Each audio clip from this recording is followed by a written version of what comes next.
இனிய வணக்கம். நான் உங்கள் மதுரை ராமகிருஷ்ணன்.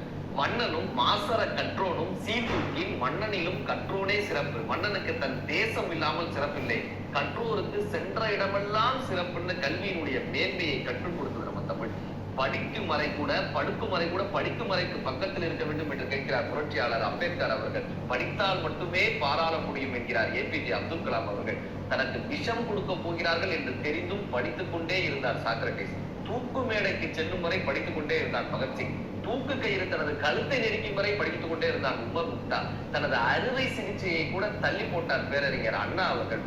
30 ஆண்டுகள் நூலகத்திலேயே இருந்து தாஸ் மூலதனம் என்கிற புத்தகத்தை கொடுக்கிறார் காரல் மார்க்ஸ். படிப்பு, வாசிப்பு, கல்வி, இதுதான் இந்த சமூகத்தை மாற்ற முடியும். இந்த கல்வியினுடைய மேன்மை என்ன? பெற்றோர்கள் தங்கள் குழந்தைகளிடம் என்ன எதிர்பார்க்கலாம்? ஆசிரியர்களுக்கும் பெற்றோர்களுக்குமான உறவுகள் எப்படி இருக்க வேண்டும்? இனி இந்த தலைமுறையை கல்வி எப்படி ஆளப்போகிறது என்கிற மிகப்பெரிய கருத்தியல் சிந்தனையை நம்மளிடம் கடத்துவதற்காக மரியாதைக்குரிய சரவணன் தியாகராஜன் சார் நம்மளோட வந்திருக்காங்க. வணக்கம் சார். வணக்கம் சார். வணக்கம் வணக்கம் வணக்கம். ஆதித்யா டிவி சார்பாக உங்களை வரவேற்பதில் ஒரு மிகப்பெரிய ஒரு மகிழ்ச்சி. உங்களை பற்றி ஒரு 2 வார்த்தை சொல்லுங்க. எனது பெயர் சரவணன் தியாகராஜன். நான் பிறந்து வளர்ந்தது எல்லாம் கும்பகோணத்துக்கு அருகில் உள்ள பாபநாசம் என்ற கிராமத்துல தான் பிறந்து வளர்ந்தேன். +2 வரைக்கும் நான் வந்து தமிழ் மீடியத்தில் தான் படித்தேன். சரி. ஸ்கூல் படிக்கும் போதே நான் ஒரு toppers. 10th and 12th 2 விதத்துலையுமே. BSc வந்து கும்பகோணம் மென்ஸ் காலேஜில் ஜாயின் பண்ணேன். தென் அகைன் நான் எம்எஸ்சி வந்து தஞ்சாவூரில் பண்ணேன். எம்எஸ்சி முடித்தோடனே எனக்கு வந்து பாம்பேயில் ஒரு ஸ்கூலில் ஜாயின் பண்ணுறதுக்கு ஒரு வாய்ப்பு கிடைச்சது. அப்படியே பாம்பேயில் வந்து ஒரு பிஜிடி கெமிஸ்ட்ரி டீச்சர் தான் என்னுடைய வாழ்க்கையை வந்து தொடங்கினேன். ஆனால் அது தொடங்குறதுக்கு முன்னாலேயே நான் வந்து பாம்பேயில் தொடங்கும் போது என்னால் கண்டினியூ பண்ண முடியல. அதுக்காக நான் திரும்ப மறுபடியும் கும்பகோணமே ஓடி வந்துட்டேன். ஸோ இங்கிலீஷ் நம்மளுக்கு வரலை அப்படின்னு சொல்லிட்டு. அதனால் அதுக்கப்புறம் நான் ஃபர்தராக என்ன டெவலப் பண்ணி திரும்ப எந்த ஸ்கூலில் நான் வந்து ட்ராப் பண்ணனோ அதே ஸ்கூலுக்கு மறுபடியும் போய் ஜாயின் பண்ணேன். மும்பையிலே ஜாயின் பண்ணேன். அதுக்கப்புறம் பெங்களூருக்கு வந்து மாறினேன். பெங்களூர்ல வந்து கேண்டார் இன்டர்நேஷனல் ஸ்கூல்னு சொல்லிட்டு ஒரு ஸ்கூலு. அந்த ஸ்கூலோட சேர்மன் யார் அப்படின்னு பார்த்தீங்கன்னா கிரிக்கெட்டர் ராகுல் டிராவிட்.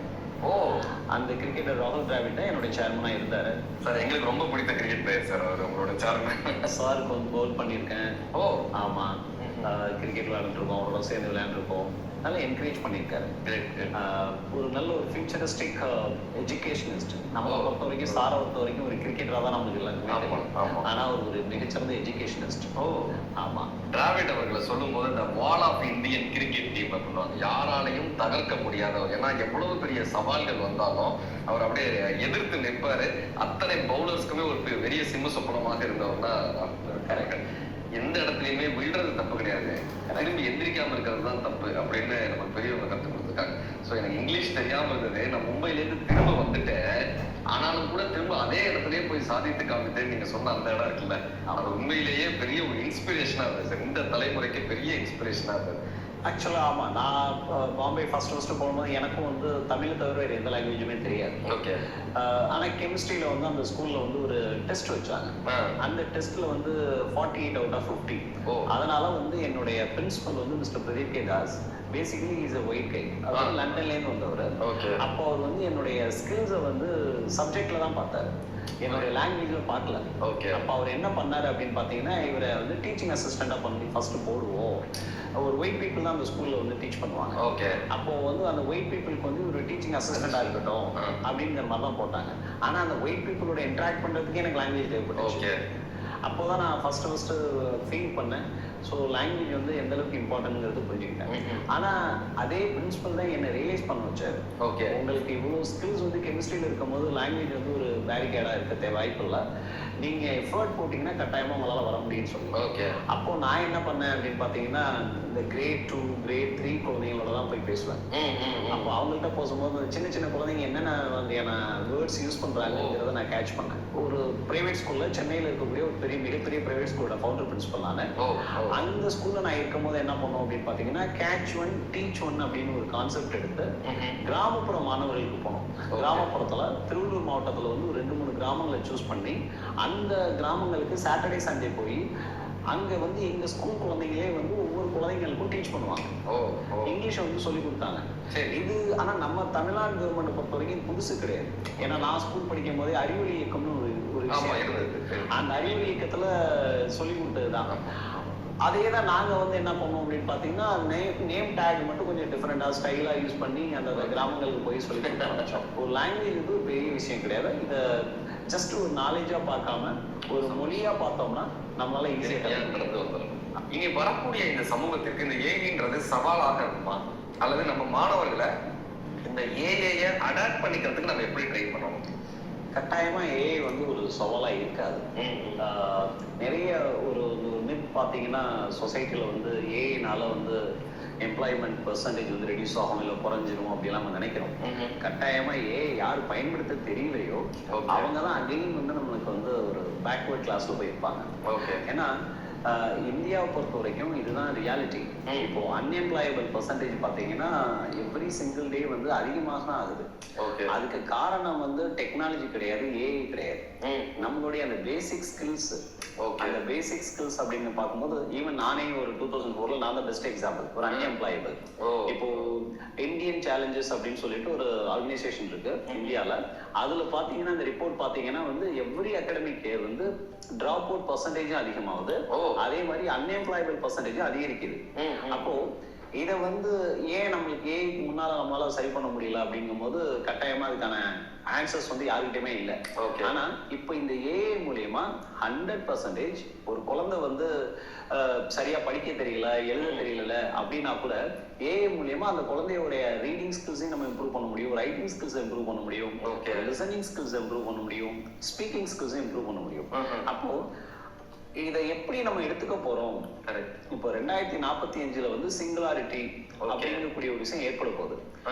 கல்வியில மட்டும் இல்ல, மருத்துவமும் கல்வியிலையும் இந்த ஏஐயோட ரோல் வந்து மிகப்பெரிய லெவல்ல இருக்கும். அப்போ எந்தெந்த கண்ட்ரிஸ் எந்தெந்த ஸ்டேட்ஸ் வந்து அதை வந்து ஆக்கப்பூர்வமான செயல்ல வந்து ஏற்படுத்திக்க போறாங்களோ அவங்களாம் டாப்ல இருப்பாங்க. அவ்வளவுதான். சரி, இப்ப நீங்க அவ்வளவு தடைகளை தாண்டியும் கூட மேம்படுத்தி கொண்டே வந்தீங்கல்ல, இந்த தலைமை பண்பு, இந்த தலைமை பண்பை மாணவர்கள்ட்ட வளர்ப்பதற்கு நம்ம இன்ஸ்டிடியூஷன்ல இருந்து என்ன பண்றோம், அல்லது என்ன பண்ணணும் ஆசிரியர்கள் பொதுவா? இப்போ தலைமை பண்பு அப்படிங்கிறது ஒரு லீடர்ஷிப் குவாலிட்டி வந்து இன்ஃபேக்ட் ஒரு சிங்கிள் வேர்ட்லயோ அல்லது சிங்கிள் சென்டென்ஸ்லயோ எக்ஸ்பிளைன் பண்ண முடியாது. ஏன்னா it is a blended qualities. ஆனா இப்போ எங்க ஸ்கூல்ல என்னுடைய ஜெயம்பி ஸ்கூல் பாத்தீங்கன்னா எங்களுடைய ஸ்கூல் டேகே பாத்தீங்கன்னா ஸ்கூல் ஃபார் லீடர்ஸ். இப்போ இந்த ஸ்கூல் ஃபார் லீடர்ஸ்க்கு நாங்க என்ன பண்றோம் அப்படின்னு பாத்தீங்கன்னா எங்க கேம்பஸ் வந்தீங்கன்னா பாத்தீங்கன்னா வால் ஆஃப் லீடர்ஸ்னு ஒன்று வச்சிருப்போம். நிறைய லீடர்ஸோட போட்டோஸ் இருக்கும். ஒரு எம்டி மிரர் ஒன்று இருக்கும். அந்த எம்டி மிரர் என்ன பர்பஸ்க்காக வச்சிருக்கோம் அப்படின்னு பாத்தீங்கன்னா குழந்தை வந்து அதுல கண்ணாடி முன்னால் என்னன்னா அவனை தன்னை ஒரு லீடரா தலைவனாக எடுத்துக்கணும் அப்படின்றது. அதுக்கு என்ன மாதிரியான குவாலிட்டிஸ் நாங்க சொல்லி தரோம் அப்படின்னு பாத்தீங்கன்னா அப்கோர்ஸ் முழுக்க ஒரு தமிழ் கலாச்சாரத்துல இருக்கக்கூடிய திருக்குறள், ராமாயணம், மகாபாரதம், இந்த மூணுல இருந்து மட்டும்தான் நாங்க தலைமை பண்பே சொல்லி கொடுத்துட்டு இருக்கோம். சார், இப்ப இந்த எக்ஸ்ட்ரா கரிக்குலர் ஆக்டிவிட்டிஸை குழந்தைகளுக்கு வளர்க்கணும்ன்றது ஒரு பக்கம் இருந்தாலும் கூட அது குழந்தைகளுக்கு ஒரு மன அழுத்தத்தை கொடுத்துறாதா? டான்ஸ் கிளாஸுக்கு போ, பரதநாட்டிய கிளாஸுக்கு போ, கிட்டார் கிளாஸுக்கு போ, இங்கிலீஷ் கிளாஸுக்கு போ, ஸ்போக்கன் இங்கிலீஷ்க்கு போன்னு ஒரு 3ஆம் கிளாஸ் படிக்கிற பையனுக்கு ஒரு 10 கிளாஸ் சேர்த்து விட்டா அந்த குழந்தைகளினுடைய மன ரீதியான அழுத்தம் எப்படி இருக்கு? 100% நான் ஒத்துக்கிறேன். ஏன்னா இப்போ உள்ள பேரண்ட்ஸ் வந்து பாத்தீங்கன்னா 90% பேரண்ட்ஸ் வந்து நீங்க சொல்ற மாதிரி தான் பண்றாங்க. ஒரு குழந்தை வந்து ஃபர்ஸ்ட் ஸ்டாண்டர்ட் குழந்தை வந்து ஈவினிங் 3:30 இருந்து 8:30 வரைக்கும் எங்கேஜ்டா இருக்கான். அடுத்த நாள் மார்னிங் எங்கேஜ்டா இருக்கான். ஏன்னா பேரண்ட்ஸ் என்ன பண்றாங்க அப்படின்னு பாத்தீங்கன்னா டிவி ஷோஸ் எல்லாம் பார்த்துட்டு தான் குழந்தையும் சூப்பர் சிங்கர் ஆகணும், பெஸ்ட் டான்சர் ஆகணும், அடுத்த செஸ் மாஸ்டர் ஆகணும் அப்படின்னு தான் நினைக்கிறாங்க. ஆனா அதுக்காக உண்மைதான். இப்ப எங்க அப்பா அம்மாலாம் நான் என்ன படிச்சேன்னு கூட எங்க அப்பா அம்மாவுக்கு தெரியாது. எங்க அப்பா இறந்து போற வரைக்கும் நான் என்ன படிச்சிருக்கேன், ஒரு வாத்தியாரா இருக்கான் அப்படின்னு தான் உங்களுக்கு சொல்லிக்கிட்டு இருந்தாங்களே தவிர என்ன படிச்சேன்னு கூட தெரியாது. ஆனா இன்னைக்கு உள்ள பேரண்டிங் ஸ்டைல் வந்து டோட்டலா மாறி போச்சு. இது 100% பேரண்ட்ஸ் வந்து அவங்க ரியலைஸ் பண்ணணும். Every child is unique. ஒவ்வொரு குழந்தைக்கும் ஒரு தனித்தன்மை இருக்கு. எக்ஸ்ட்ரா கரிக்குலர் ஆக்டிவிட்டிஸ் சொல்லி கொடுக்கணுங்கிற பேர்ல வந்து அந்த குழந்தைங்களை வந்து நம்ம கஷ்டப்படுத்தக்கூடாது. ஆனா 90% குழந்தைங்க கஷ்டம் தான் படுறாங்க. அதுக்கு காரணம் பெற்றோர்கள். சரி, இப்ப இந்த பெற்றோர்களுடைய எதிர்பார்ப்பு ஒரு பக்கம் இருக்கு. இந்த பெற்றோர்களுக்கும் குழந்தைகளுக்குமான இந்த கம்யூனிகேஷன் இன்னைக்கு எப்படி சார் இருக்கா? சார் பிரின்சிபலா நீங்க நிறைய பாக்குறீங்க, நிறைய பெற்றோர்களை பாக்குறீங்க, நிறைய குழந்தைகளை பாக்குறீங்க. இவங்க 2 பேரும் முதல் பேசிக்கிறாங்களா? இந்த குழந்தைகளோடு அவங்க அதிகமா உரையாடுறாங்களா? இல்ல உரையாடல் பண்றாங்கனால அந்த உரையாடல் எப்படி இருக்கு? கட்டாயமா பெற்றோர்களுக்கும் குழந்தைங்களுக்கு இடையில அந்த கான்வர்சேஷனுங்கிறதே குறைஞ்சி போச்சு. ஆமா, அதுக்கு காரணம் வந்து எலக்ட்ரானிக் கேட்ஜெட்ஸ் தான் முதல் காரணம்.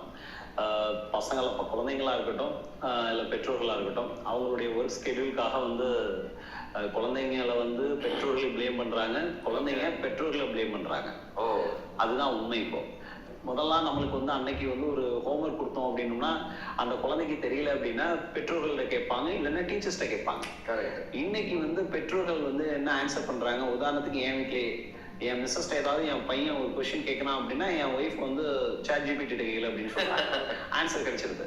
அப்போ இன்றைய காலகட்டங்கள்ல 100% பெற்றோர்களுக்கும் மாணவர்களுக்கும் வந்து அந்த குவாலிட்டி டைம்ங்கிறது சுத்தமா இல்லை. அதை எப்படி இம்ப்ரூவ் பண்றதுங்கிறது தான் ஒரு எஜுகேஷன் இன்ஸ்டிடியூஷனோட மிகப்பெரிய சவால். சார், அதே போல சொல்றாங்க லைப்ரரியை பயன்படுத்தக்கூடிய ஸ்டூடெண்ட்ஸ் வந்து ஸ்போர்ட்ஸ்லயும் அதிகமா இன்வால்வ் ஆகணும் அப்படின்றத வந்து சொல்லிட்டே இருக்காங்க. அந்த ஸ்போர்ட்ஸ் வந்து எப்படி ஒரு மாணவர்களை மாற்றுறது? ஸ்போர்ட் அண்ட் கேம் வந்து சார் ஆக்சுவலா நம்ம அந்த ஜெண்டர் பயாசிஸை ரிமூவ் பண்ணணும் அப்படின்னா ஸ்போர்ட்ஸ் அண்ட் கேம்ஸ் மாதிரி ஒரு பெஸ்ட் டூல் எதுவுமே கிடையாது. சச் அ வண்டர்ஃபுல் டூல் வந்து ஸ்போர்ட்ஸ் அண்ட் கேம்ஸ் தான். ஏன்னா நம்ம சின்ன பிள்ளையிலேருந்து நம்ம நிறைய முறை பெண்களுக்கு ரெஸ்பெக்ட் பண்ணணும், ஆண்களுக்கு ரெஸ்பெக்ட் பண்ணணும், எல்லாருக்குமே ரெஸ்பெக்ட் பண்ணணும் அப்படின்னு நம்ம சொல்றோம் இல்லையா? அதை எங்க கத்துக்க முடியும் அப்படின்னு பாத்தீங்கன்னா எது பெஸ்ட் பிளாட்ஃபார்ம், எது பெஸ்ட் அவென்யூ அப்படின்னா ஸ்போர்ட்ஸ் அண்ட் கேம்ஸ் தான். எக்ஸ்ட்ரா கரிக்குலர் ஆக்டிவிட்டிஸ் வந்து ரொம்ப முக்கியம், ஸ்போர்ட்ஸ் அண்ட் கேம்ஸ் முக்கியம். அது இல்லாம வந்து குழந்தைங்களை வந்து நம்ம ஒன்றும் பண்ணவே முடியாது. நீங்க எப்படி சார் பாக்குறீங்க உங்களுடைய இன்ஸ்டிடியூஷனை, உங்களுடைய வளர்ச்சி அடுத்த ஒரு 15 வருடத்துல 20 வருடத்துல உங்களுடைய இன்ஸ்டிடியூஷனுடைய வளர்ச்சி எப்படி இருக்கும், உங்களுடைய வளர்ச்சி எப்படி இருக்கிறதாங்க? என்னுடைய வளர்ச்சி அப்படின்னு பாத்தீங்கன்னா என்னுடைய ட்ரீம் வந்து கும்பகோணத்துல ஒரு நல்ல எஜுகேஷன் கொடுக்கணுங்கிறது என்னுடைய ஆசை. அதுக்கான முயற்சிகள் நம்ம எடுத்துக்கிட்டு தான் இருக்கோம். இப்போ எங்க கேம்பஸை பொறுத்த வரைக்கும் நம்ம தமிழ்நாட்டிலேயே எங்க கேம்பஸ் தான் ஃபர்ஸ்ட் ஸ்கூலு ஸ்டீம் அப்படிங்கக்கூடிய ஒரு எல்லா ஸ்கூல்ஸ்லயும் வந்து ஸ்டெம்மை பத்தி தான் பேசிட்டு இருந்தாங்க. நாங்க மட்டும்தான் ஆர்ட்டை வந்து ரொம்ப முக்கியமான ஒரு கான்செப்ட்னு சொல்லி ஆர்ட்டையும் இன்க்ளூட் பண்ணி ஸ்டீம் வந்து லேப் கிரியேட் பண்ணி அதை வந்து மாண்புமிகு பள்ளி கல்வித்துறை அமைச்சர் மகேஷ் பொய்யாமொழி அவர்கள் வந்து திறந்து வச்சாங்க. அது திறந்து வச்சது மட்டும் இல்லாம அதுக்கப்புறம் எங்க ஸ்கூல் ஒரு சின்ன ஸ்கூல், ஜஸ்ட் ஒரு 8 years ஓல்டு ஸ்கூல் தான் எங்க ஸ்கூல்ல. அப்போ அந்த 8 years ஓல்டு ஸ்கூல் வந்து இந்தியாவில் இருக்கக்கூடிய அந்த CBSE கிளஸ்டர் மேட்சஸ்ன்னு சொல்லுவாங்க. அந்த கிளஸ்டர் மேட்சஸ் என்ன பண்ணுவோம் அப்படின்னு பாத்தீங்கன்னா கொண்டுட்டு வரணும், நம்ம கேம்பஸ் கொண்டுட்டு வரணும், தமிழ்நாட்டில் கொண்டுட்டு வரணும் அப்படிங்கிறதுக்காக தமிழ்நாட்டில் பொதுவாக மற்ற ஸ்கூல்ஸ் எல்லாம் வந்து அதை இனிஷியேட்டிவ் எடுக்க மாட்டாங்க. அதை நாங்கள் எடுத்து மாண்புமிகு விளையாட்டுத்துறை அமைச்சர் வந்து அந்த ஃபங்க்ஷனை வந்து ஆர்கனைஸ் பண்ணாரு. சூப்பர். அதே மாதிரி இப்போ ரீசெண்டா இந்த மார்ச் மாசம் தமிழ்நாட்டிலேயே தமிழக அரசு வந்து கோயம்புத்தூர்ல வந்து தமிழ் எழுத்துக்களால திருவள்ளுவர் சிலை அமைச்சாங்க. சரி, எங்க ஸ்கூல் மட்டும்தான் 247 தமிழ் எழுத்துக்களை வச்சு ஒரு திருவள்ளுவர் சிலை அமைச்சு அந்த திருவள்ளுவர் சிலைய மாண்புமிகு பாராளுமன்ற உறுப்பினர் தமிழச்சி தங்கபாண்டியன் அவர்கள் வந்து திறந்து வச்சு பேசினாங்க. அப்போ எங்களுடைய கான்செப்ட், எங்க ஸ்கூலோட கான்செப்ட் இன்னும் 15 வருஷம் கழிச்சு, இன்னும் 15 வருஷம் இல்ல 30 வருஷம் ஆனாலும் 50 வருஷம் ஆனாலும் சரி, நம்மளுடைய கலாச்சாரம் திருக்குறள்ல என்ன சொல்லியிருக்கு, திருக்குறள்ல சொல்லாத வேற எதுவுமே ராமாயணத்துல மகாபாரதத்துல நம்மளுடைய தமிழ் நூல்கள்ல ஒவ்வொரு நூல்களையும் பக்தி இலக்கியங்களா இருக்கட்டும் வேற எந்த இலக்கியங்களா இருக்கட்டும் அந்த இலக்கியங்கள் இருக்கக்கூடிய கருத்துக்களை தான் நாங்க எடுத்து என்ன பண்றோம் அப்படின்னு பாத்தீங்கன்னா ஸ்கூலுக்கு சொல்லி கொடுத்துட்டு இருக்கோம். மகிழ்ச்சி. டெக்னாலஜி இன்டெகிரேட்டடோட சிறப்பு. அவ்வளவுதான். சிறப்பு. ரொம்ப ரொம்ப சந்தோஷமா இருக்கு. கிட்டத்தட்ட வந்து தமிழ் சார்ந்து தமிழ்ல இருக்கக்கூடிய மேலாண்மை தத்துவங்கள் நம்ம தெரிந்து கொண்டாலே நம்மளுடைய வாழ்க்கையை மேம்பட்டு விடும்னு தமிழ் சார்ந்த ஒரு பள்ளியாக இந்த டெக்னாலஜிக்கு சேர்க்கக்கூடிய ஒரு விஷயமா கல்வியாளர் ஐயா அவர்கள் வந்து ரொம்ப அழகா நிறைய விஷயங்கள் கத்துக்கிட்டீங்க. நீங்க வந்தமைக்கும் நிறைய விஷயங்கள் எங்களோட பகிர்ந்துருக்கீங்க. ஒரு மாணவன் வந்து எந்தெந்த வகைகளெல்லாம் தன்னை மேம்படுத்தி கொண்டால் அடுத்து வரக்கூடிய இடத்துல ஒரு பெரிய தலைவனாக வர முடியும் அப்படின்றத ஒரு அழகான முறையில சொன்னீங்க. பெற்றோர்கள் வந்து எவ்வளவு பெரிய பங்களிப்பு கொடுக்கணும்னு உங்களுடைய வார்த்தைகள் ஒவ்வொன்றுமே பார்த்த அத்தனை பேருக்குமே மிகப்பெரிய ஒரு பயனுள்ள ஒரு விஷயமாக அமைஞ்சிருக்கும். நீங்க வந்தமைக்கும் வாழ்க்கைக்கும் ரொம்ப ரொம்ப நன்றி சார். நன்றி சார்.